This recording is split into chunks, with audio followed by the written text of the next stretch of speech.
yun, good morning mga ludi, mga mga ka-farmers. So, magpakain tayo ng 1 month old natin na mga huli.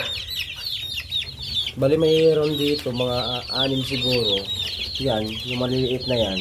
Yan yung huling napisa, hindi po yan 1 month. Ito po yung mga 1 month natin. At saka, yung itik natin, pakakainin natin mga par. Okay. Yung pakain natin, ito, Integra. So, bibigyan na natin sila ng Integra to. Kasi, 1 month old na yung iba. Grabe. Malakas na lang kumain pala pag abuti na sila ng month old. Grabe. Ayun. So, okay. Lipat naman tayo dito sa itik natin mga lods. Oh mga buddy, good morning. Good morning. Yan. Malalaki na yung itik natin. So pakainin din natin sila ng Integra 2.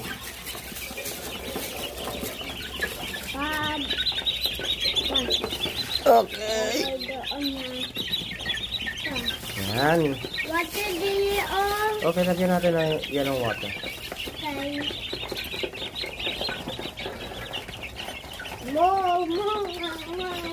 kain. Kain na.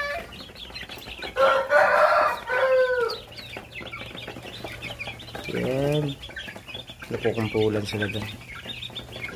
So, lagay tayo ng tubig nila dito sa improvise natin na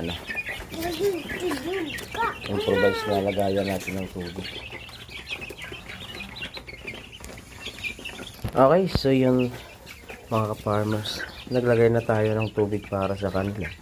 So hindi tayo nakapaglagay ng tubig nila dito kagabi kasi pinaglalaruan nila, so mababasa sila. May possible po kasi na mamatay sila pag oras na mabasa sila, din magkukumpulan dito. Kagabi ko lang po yan na napalitan yung karton na to. Ito dumi na. Yan lang po yung ginagawa ko mga ka-farmers. Nandito naman tayo yan. So mamaya ilipat na natin doon. Ililipat na natin doon. Dito sa may sa may kulungan na isa para makikita naman sila ng init ng araw. Okay, ilipat na tayo doon. At ang pakakainin ko pa yung bawat kwarto na yan ng mga manok.